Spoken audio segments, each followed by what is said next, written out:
अस्सलाम वालेकुम। आज हम बनाएंगे मटन पालक गोश्त। बहुत ही ज़बरदस्त रेसिपी है, तो चले फिर हम शुरू करते हैं। इसमें सबसे पहले हम पैन में मटन ही डाल देंगे। कितना डालेंगे हम? 1 किलो। 1 किलो मटन ले लिया हमने बोनलेस, और इसमें साथ ही हम डाल देंगे 2 अदद प्याज, और इसके साथ ही हम डाल देंगे 3 बड़े टमाटर। उन्हें हमने दरमियान में से काट लिया था और उन्हें भी हमने डाल दिया है। और इसमें हम लहसुन डालेंगे। ये 2 चम्मच के बराबर लहसुन है। अभी हम अदरक नहीं डालेंगे, खाली लहसुन ही डाल रहे हैं। और 1 चम्मच हम डाल रहे हैं नमक, और इसके साथ हम डालेंगे 2 गिलास पानी। क्योंकि मटन है तो 2 गिलास पानी में ही मटन गल जाएगा। क्योंकि फ्लेम हम रखेंगे मीडियम, तो इसे हम अब कवर करके पकने के लिए रख देंगे 1 घंटे के लिए मीडियम टू लो फ्लेम पे। तो मटन हमने गलने के लिए रख दिया है, और दूसरी तरफ हम दूसरे पैन में 1 गिलास पानी डाल रहे हैं। इसमें हमने पालक को गलाना है। हाँ, मैंने पालक पहले धोते काटते मैंने टोकरी में डाल दी। वो खुश्क पानी भी खुश्क हो गया। अभी मैं इसमें डाल रही हूँ पैन में, तो ये अच्छी तरह गल जाएगी। इसके बाद पालक को फिर ग्राइंड करेंगे। गोश्त मैंने भूनते तो पालक उसमें डाल देनी है। अभी पालक डाल रही हूँ। पालक अच्छी तरह, पालक भी गल जाए, फ्रेश पालक है तो अच्छी तरह गल जाएगी, मज़ेदार बनती है। ऐसे अलग अलग पकाने से ना पालक को फिर ग्राइंड करना पड़ता है। पालक के लिए बहुत ज़्यादा पानी नहीं डालना पड़ता, क्योंकि पालक खुद भी पानी काफ़ी छोड़ती है। इसलिए 1 गिलास पानी ही डाला है और उसी में इसे कवर करके पकने के लिए रख दिया। तो ये देखिए पालक जो है वो गल चुकी है। अब हम इसे कर रहे हैं, अब इसको ग्राइंड कर रहे हैं। पालक को ग्राइंड करेंगे तो ये फिर उस गोश्त में डालेंगे पालक को, तो अच्छी तरह गल जाएगी। पालक गोश्त में पालक जो है वो ग्राइंड हुई हो तो बहुत मज़े की लगती है। ये देखिए ज़बरदस्त सा पेस्ट बन गया इसका। तो पालक रेडी हो गई है, इसे हम एक साइड पे रखते हैं और अब हम गोश्त को चेक कर लेते हैं। हाँ, अभी गोश्त की मैं बुनाई करूँगी। पानी खुश्क हो गया, मैं ऑयल डाल रही हूँ। 1 कप मैंने ऑयल डाला है, तो अभी इसकी बुनाई करूँगी। इसमें जितने भी मसाले हैं जो रहते हैं वो डालने हैं अभी। तो जैसे ये खुश्क हो गया पानी, तो इसमें मैं डाल रही हूँ अदरक 1 चम्मच। लहसुन मैंने साबुत डाल दिया था पहले।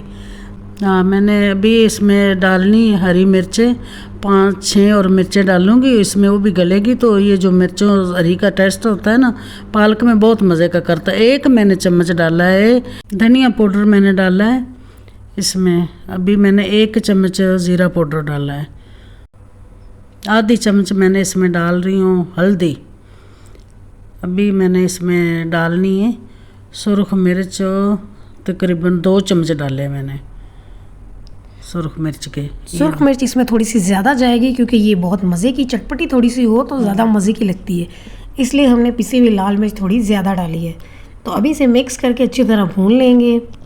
ज़्यादा इसलिए डाली है, 2 किलो पालक भी है, वो भी इसमें डालनी है। अभी इसकी बुनाई कर रही हूँ गोश्त की।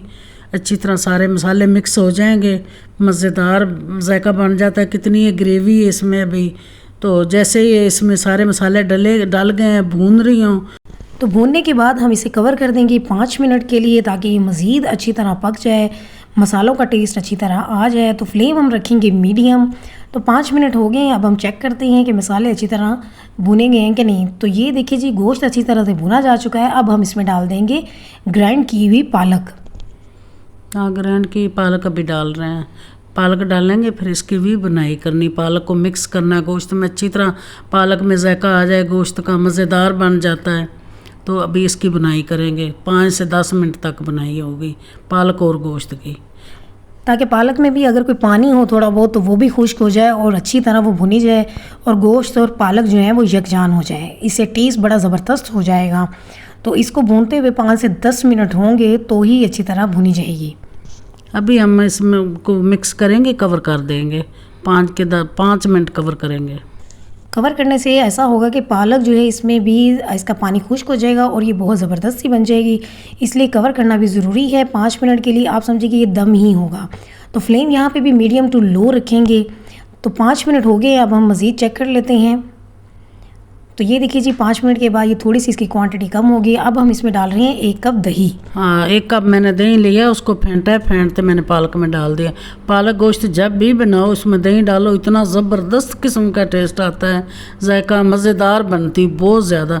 ये मिक्स हो जाएगी, पता भी नहीं चलेगा इसमें दही डाली है, जायका रहता है, ये बाकी दही मिक्स हो जाएगी। और इसे हमने बिल्कुल एंड में ही डालना है, क्योंकि इससे एक ग्रेवी सी भी बन जाएगी और इसे मज़ीद हम थोड़ी देर और पकाएंगे ताकि दही जो है उसका पानी भी खुश्क हो जाए। दही अपना पानी छोड़ती है तो उसे खुश्क करना भी ज़रूरी है, लेकिन दही को हम डालेंगे बिल्कुल एंड में। तो इसीलिए हम इसे मज़ीद मिक्स कर रहे हैं और थोड़ा सा और भून रहे हैं और इसके बाद हम फिर से इसे कवर कर देंगे। तो कवर करेंगे हम 10 मिनट के लिए मीडियम फ्लेम पे, ताकि दही जो है वो भी अच्छी तरह बीच में मिक्स हो जाए। अभी मिक्स हो चुका है, कितना ज़बरदस्त बन गया। इसका कलर देखो, जैसे दिखने में आ रहा है। अभी मैंने इसमें धनिया डाल रही हूँ तो ये तैयार हो चुकी है। बहुत ज़बरदस्त मज़ेदार बनी है पालक गोश्त वैसे भी अच्छा बनता है, ये तो बहुत ज़बरदस्त। आज तो फ्रेश पालक थी, बहुत मज़े की बनी है। अभी इसमें हमने धनिया डाल दिया है। धनिया डालने के बाद हम इसे मिक्स करेंगे और उसके बाद सिर्फ 1 से 2 मिनट के लिए कवर करेंगे, दम पे छोड़ देंगे ताकि इसका फ्लेवर भी अच्छे से आ जाए और उसके बाद फिर हम इसे डिश आउट कर लेंगे। तो आपको अगर ये हमारी रेसिपी अच्छी लगे तो हमारे चैनल को सब्सक्राइब कर दें। रेसिपी अच्छी लगे तो लाइक और शेयर भी कर दीजिएगा। तो ये देखिए जी, बिल्कुल रेडी हो गया है, मैंने इसे डिश आउट कर लिया है। तो इसके साथ ही फिर हम मिलेंगे एक और नई मज़ेदार रेसिपी में। तब तक के लिए इजाज़त दें, अपनी दुआ में याद रखिएगा। अल्लाह हाफिज़। अल्लाह हाफिज़।